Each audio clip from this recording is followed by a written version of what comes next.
Just to start, I'd like to acknowledge the traditional custodians of the land upon we meet today and pay my respects to their elders past, present, and emerging.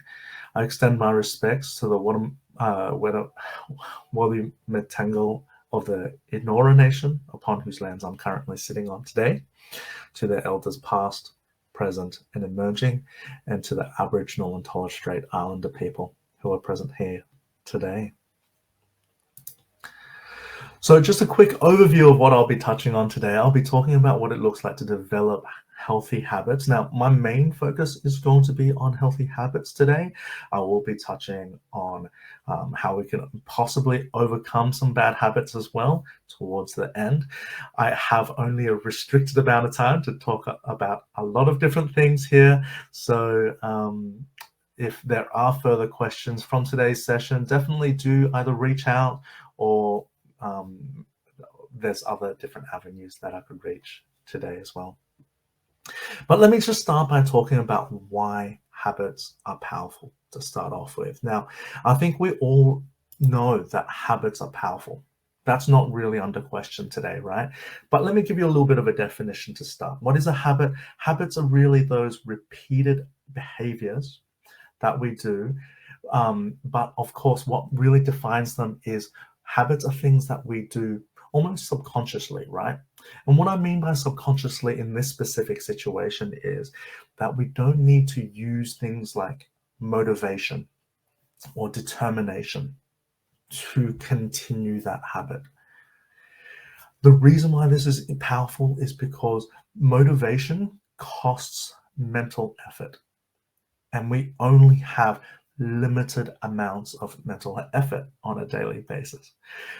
So habits are really powerful because we can just do these things which we know are healthy, but hopefully without needing to, grit our teeth and muscle through it on a daily basis.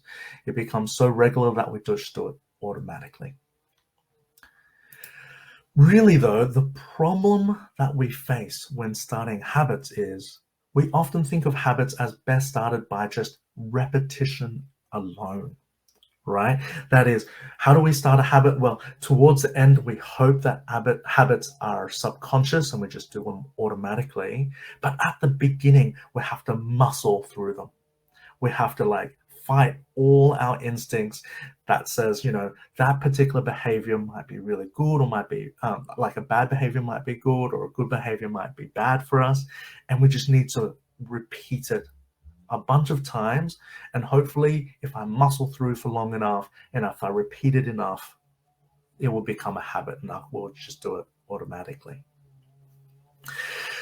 So today I want to be able to break down what habits actually are, how they're naturally formed, and hopefully that could inform us a little bit more as to how we could more easily develop habits, not through just simply muscling through and trying to establish a habit by brute force. I want to do that by starting to look a little bit at the anatomy of a habit. So let's just say, for example, there was a particular behavior that you want to establish as a habit, or indeed you already have a certain behavior which is habitual in your life. What generally happens is it starts off as a behavior that's not automatic. Of course it is, right? It's a completely new behavior for your life. But because of one of various different reasons, whether it be like an internal thing, whether it be biological or genetic, or it could be a non-biological but motivational or environmental factor, we get rewarded for that particular behavior. Alternatively, we could be punished for a behavior, although today I won't be looking too much into that. I'll be focusing on rewards. But the thing that happens is if I get rewarded for behaving in a certain way, I'd actually want to do that behavior again on a purely subconscious level. This process of wanting to do that behavior again because of a reward is called reinforcement.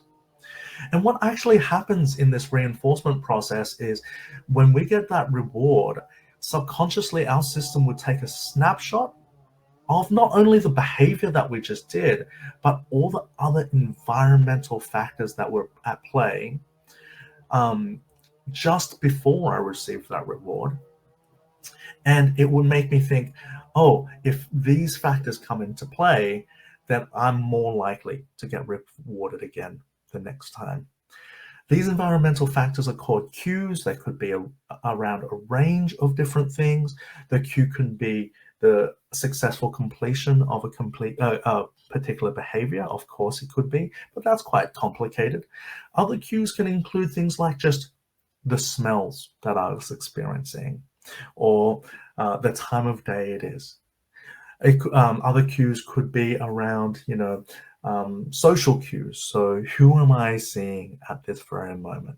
Or other kind of environmental cues. What other things did I just accomplish, or where physically I'm located, etc. Now, when these cues are reinforced, the next time this cue comes along, we then can get this subconscious craving for us then to complete this automatic behavior so that we can get a reward again the next time. And this is continually reinforced. If I do that automatic behavior and I'm rewarded again, then the cues again will be reinforced by that reward, and then that would further strengthen the craving that we have towards that automatic behavior. Now, I know that's all very theoretical at the moment, and the astute amongst you would probably pick up that. Actually, I'll touch on that in a little bit, but let me try to put an example to this to really illustrate what I'm trying to say here. Let's just say, let's have a look at how I developed my early morning coffee habit. At the moment, I can't help myself. I have coffee every single morning. But of course, there was a time in my life where I didn't have coffee. So let's just say, for example, my initial behavior, and I'll try to paint a complicated view of what this situation could look like. But let's just say my initial behavior was I was a little bit tired. I had a late night. I was seeing some friends at a cafe, and they said, Ed, if you're tired, try having a coffee. It'll give you a little bit more energy for the day. So let me ask you the question, and feel free to put your responses in chat. This is my initial behavior. What are some possible rewards that I could get from this particular behavior? It could be biological, it could be genetic, it could be internal or environmental. But what are some rewards that I would get almost immediately after having a coffee at this cafe? Exactly, Lincoln's. That's biological straight away. Like, I get more energy, I feel more sociable just because of the caffeine. The taste, absolutely. Feelings of more. Sarah, exactly. The social part is so important as well, Exactly. The hype of having coffee. Okay. Yep. Absolutely. For other people, definitely, like having the ability to stop and just relax a little bit is an immediate reward as well. Fantastic. Absolutely, Miguel. Fantastic. So as you can see, there are so many direct rewards of having a coffee in a situation like that. Not just the chemical, but the social and the environmental as well. Now let's look at some initial associations, and we've already touched on this a little bit as well. So I've done this behavior. I've been rewarded in all these different ways. What are some initial cues for coffee that I'm going to develop from this initial behavior?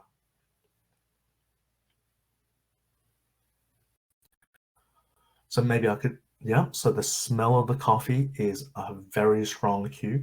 Mirror exactly when you feel tired, when it's in the morning, when you're catching up with friends, even the physical nature of the cafe, if it's close to you, like the cafe itself could be an initial cue.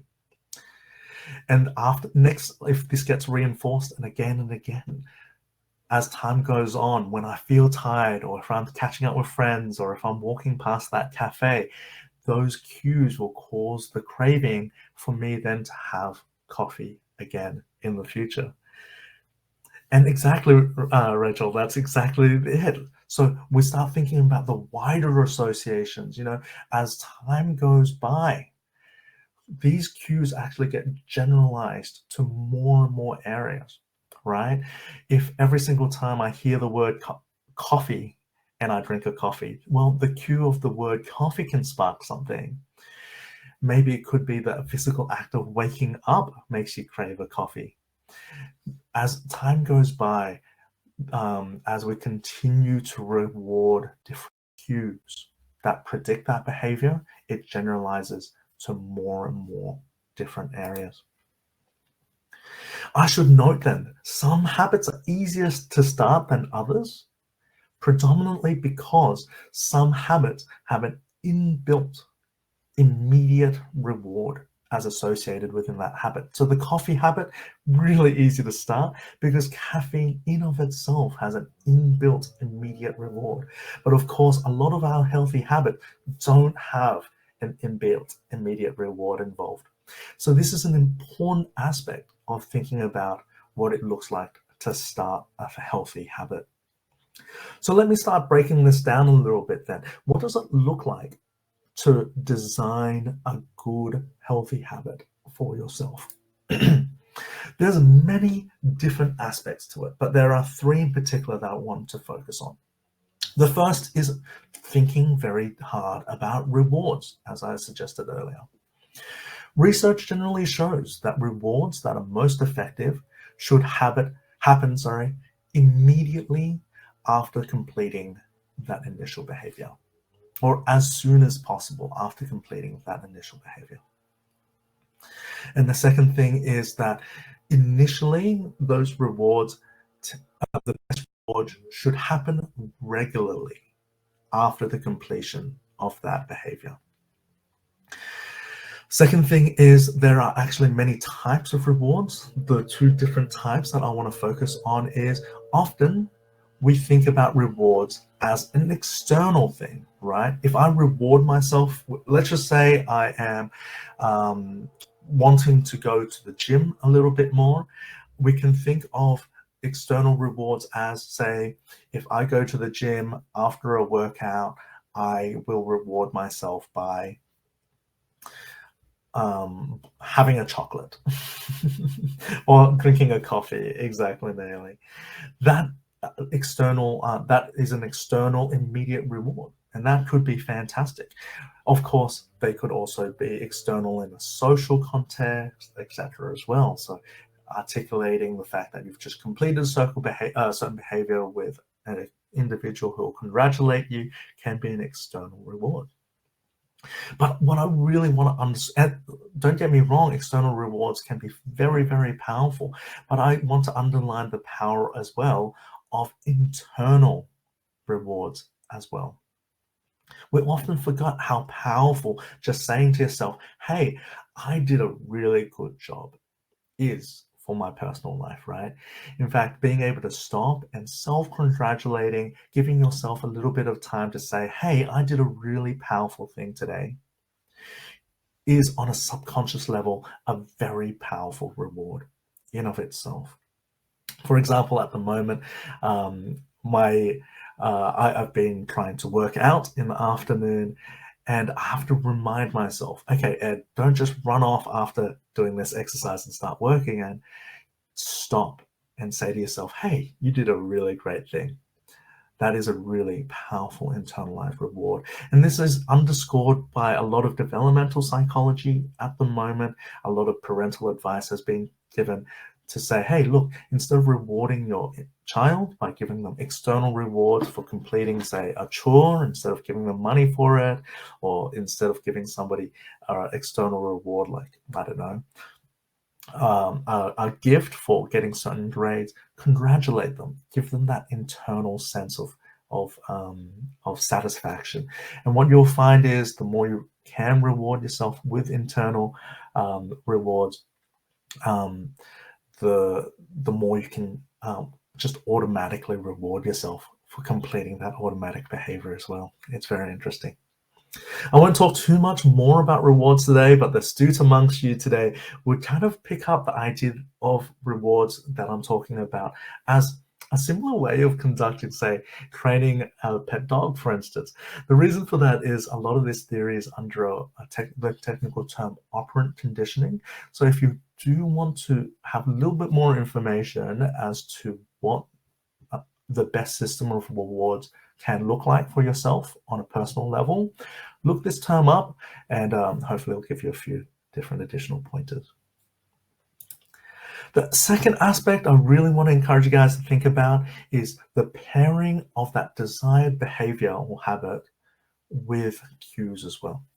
And what I generally suggest is trying to encode that behavior with cues that you're already doing, right?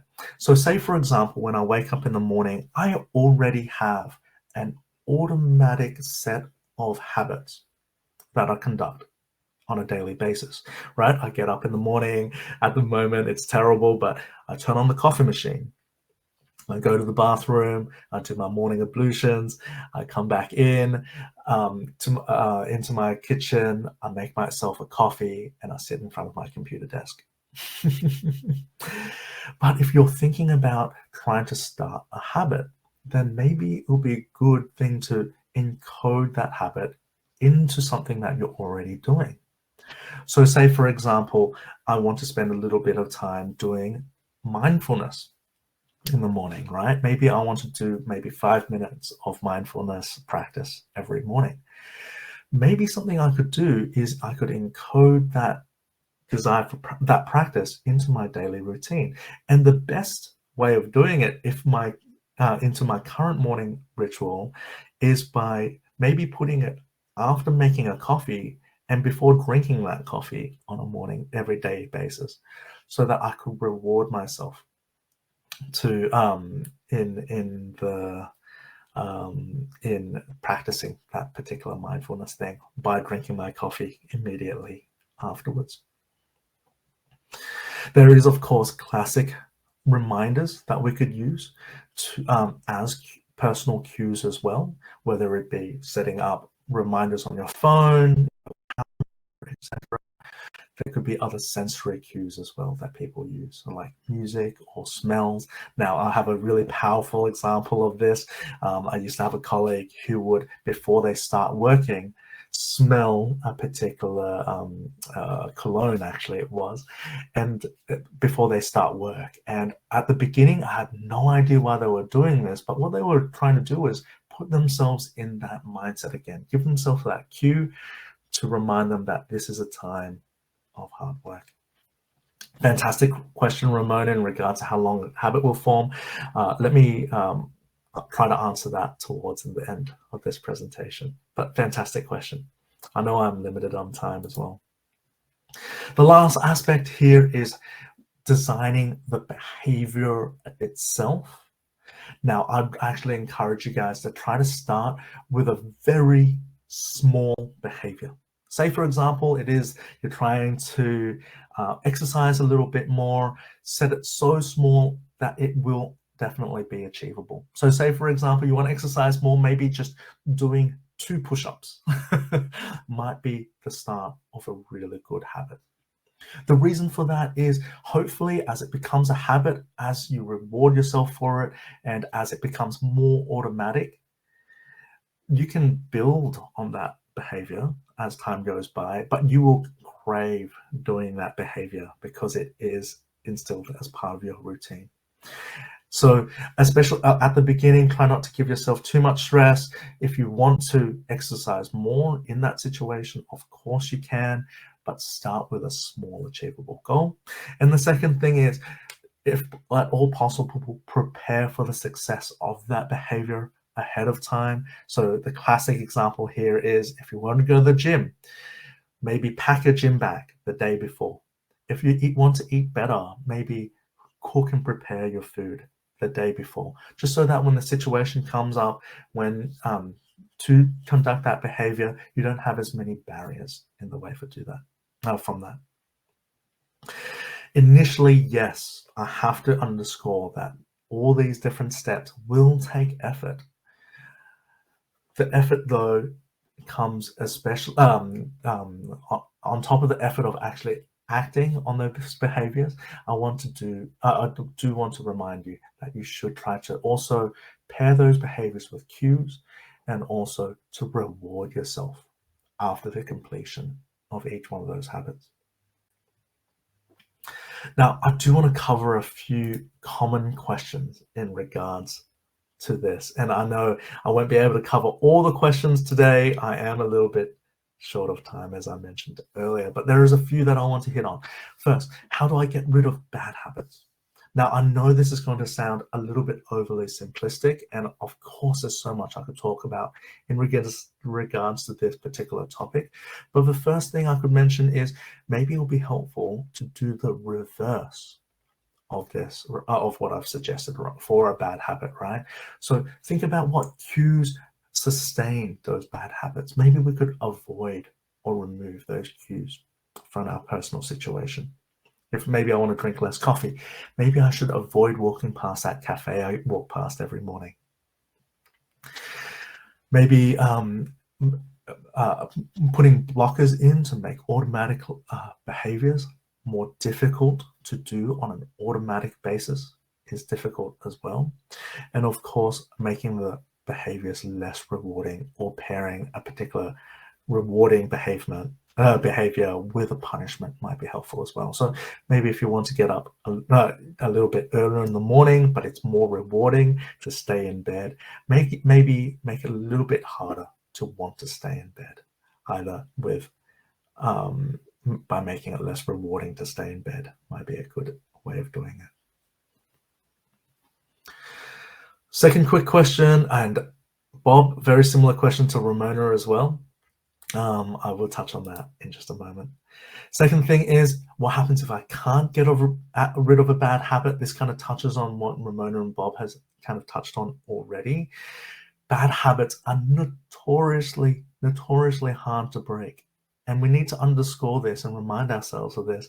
We need to be gentle with ourselves. We often can beat ourselves up a little bit when we're trying to break a bad habit.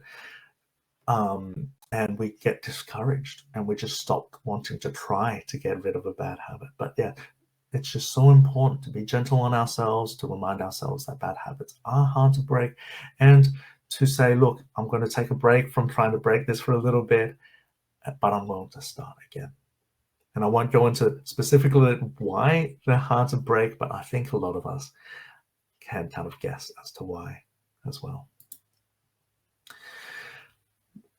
Really important thing that I need to touch on today are bad habits like addictions. I should note that some of the mechanisms behind bad habits and addictions are quite similar. Addictions tend to be by nature more complex and more personally harmful. I do want to underscore that if you might suspect that you have an addiction, don't try to just muscle through it by, in particular, even trying the techniques that I've talked about today. Definitely, as a first port of call, reach out to a professional, whether it be one of the Uprise coaches or a mental health professional. It's whether maybe you have a bad habit that you suspect might be addiction, it might be a fantastic opportunity just to reach out and have a chat to somebody, just to clarify. That might be a really fantastic way to start. In regards to timelines, how long it takes to start a new habit, how long does it take to extinguish an old habit and start a new one? I have to say it does depend so much depending on situations. It does, like bad habits could have been built and established over a long period of time. They could be very complex and tied to many different personal cues.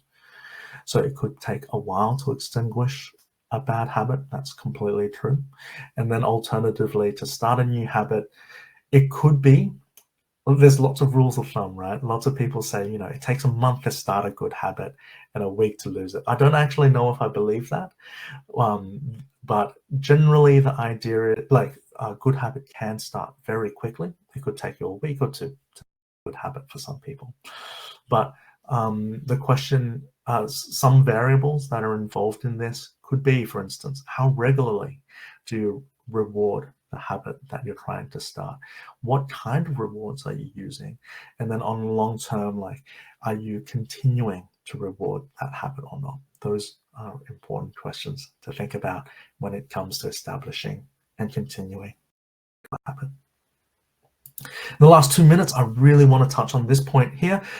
The question is, how do I get the motivation still to start, right? Motivation is still an important factor to consider. Or how do I get the determination to continue this good habit that I'm trying to establish in my personal situation?